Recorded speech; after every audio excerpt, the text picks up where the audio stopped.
स्वामी जी, आज की वीडियो हम बात करेंगे कि मन में वो दूषित भावनाएं कौन सी हैं जो मन असत्य को सत्य समझ लेता है। तो वीडियो शुरू करते हैं।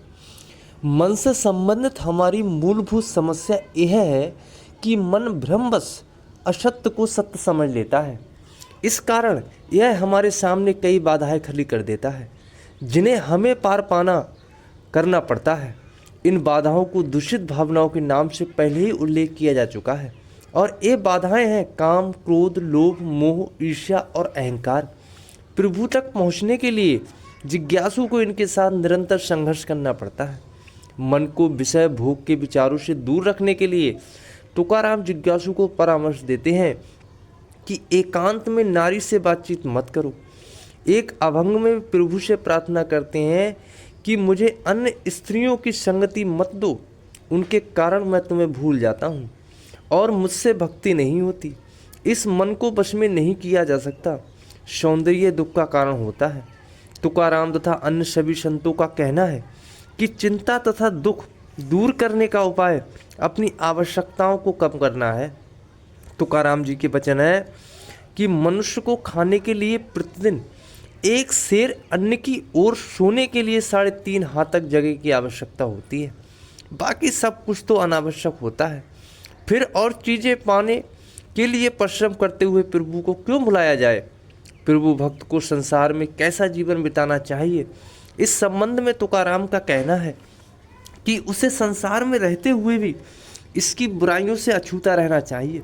जैसे कमर का पत्ता पानी में रहते हुए भी उसकी बूंदों से अछूता रहता है।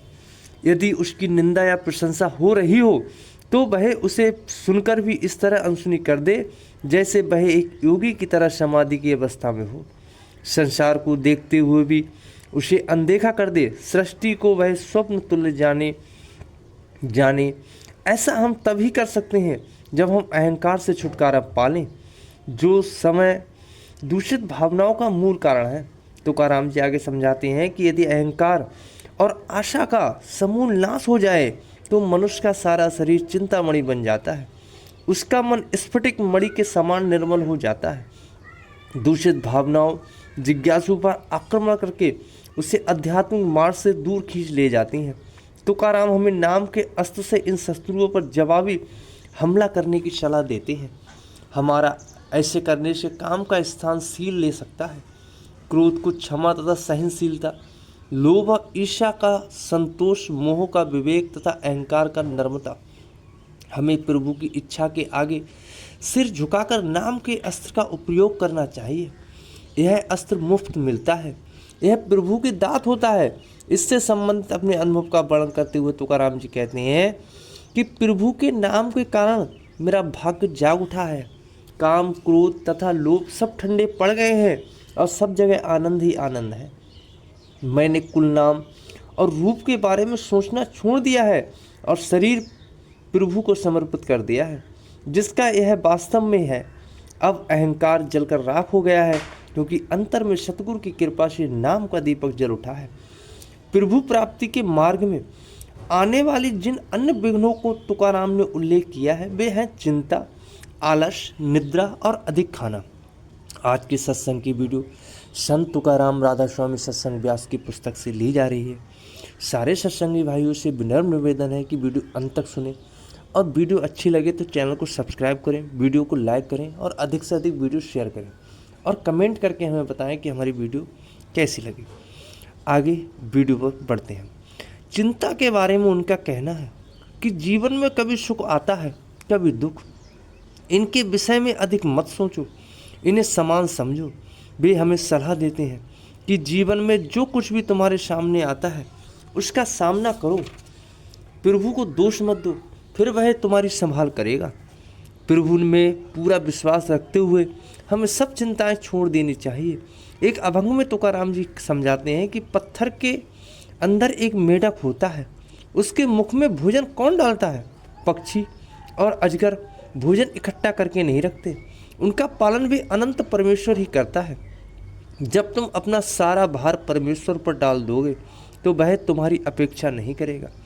तुकाराम आलस, निद्रा तथा अधिक खाने की भी निंदा करते हैं क्योंकि ये आध्यात्मिक प्रगति के लिए हानिकारक होते हैं।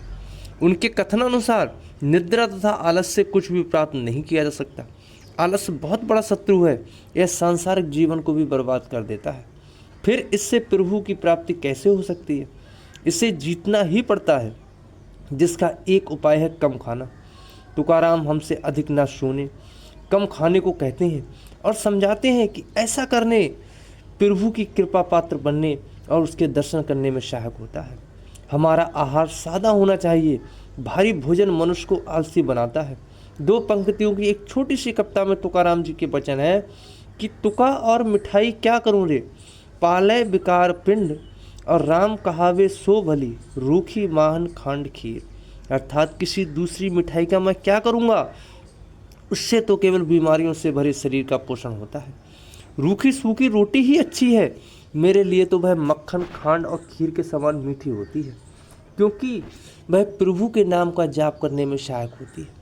अन्य संतों की तरह तुकाराम का भी कहना है कि नाम का अभ्यास अथवा प्रभु प्राप्त भक्ति और नैतिक आचरण आत्म अनुशासन तथा आंतरिक सफाई के साथ साथ चलते हैं।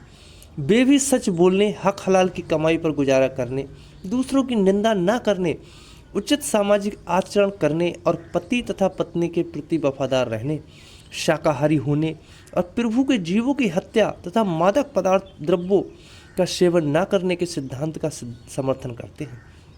उनके विचार में भी प्रभु प्राप्ति के लिए जीव का इन शर्तों को पूरा करना जरूरी है। वे प्रश्न करते हैं कि यदि तुम पराये धन की इच्छा नहीं करते, दूसरों की निंदा नहीं करते और पराई स्त्री के साथ इस तरह व्यवहार करते हो जैसे वह तुम्हारी माता या बहन हो, तो तुम्हारा क्या जाता है?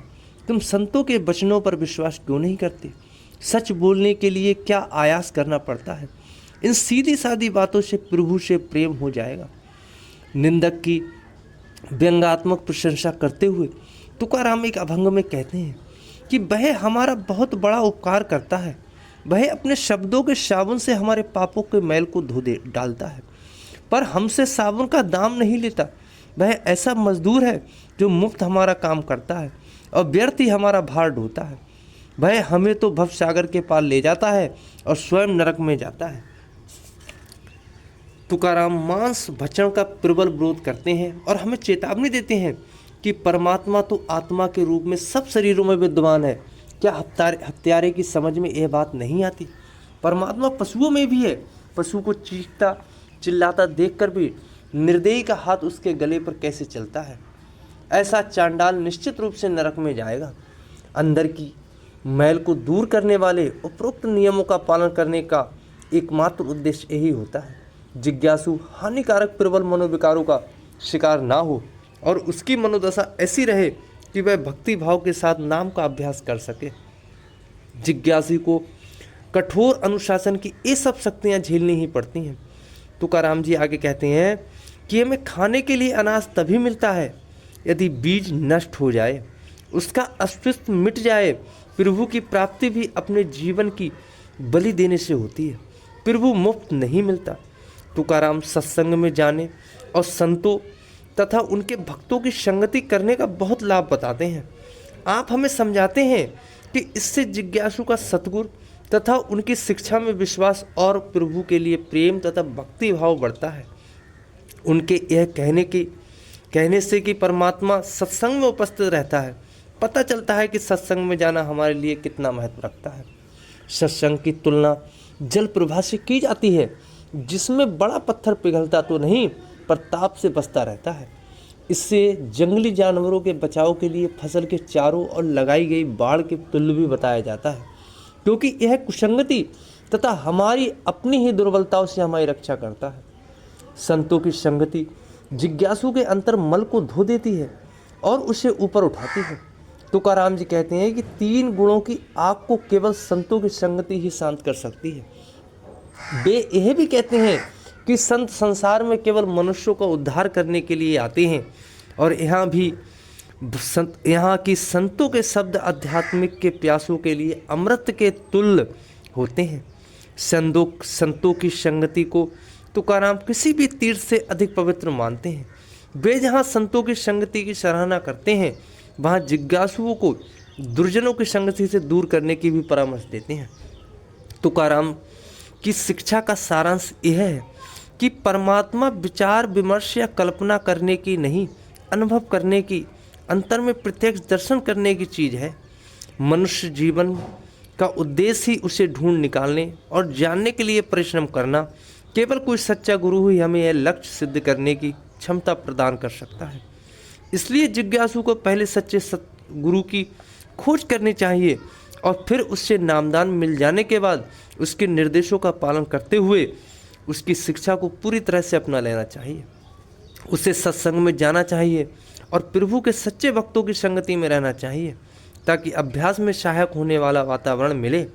उसे दुनिया के धंधों में उलझे हुए मन वाले लोगों की संगति से बचना चाहिए और अनुशासनपूर्ण निर्मल जीवन बिताना चाहिए ताकि वह मन पर विजय पा सके तथा अपनी दुर्बलताओं को वश में कर सके। तभी वह अपने बिखरे हुए ध्यान को एक स्थान पर टिका सकेगा और पूरी तरह मन लगाकर अभ्यास कर सकेगा। भक्ति भाव के साथ की गई साधना उसे प्रभु से मिला देती है। आज के सत्संग की वीडियो यहाँ पर ही समाप्त हुई। सारे सत्संगी भाइयों से पुनः विनम्र निवेदन है कि वीडियो अच्छी लगी हो तो वीडियो को लाइक करें, चैनल को सब्सक्राइब करें और अधिक से अधिक वीडियो अपने संबंधियों, अपने रिश्तेदारों, अपने दोस्तों में शेयर करें और कमेंट करके हमें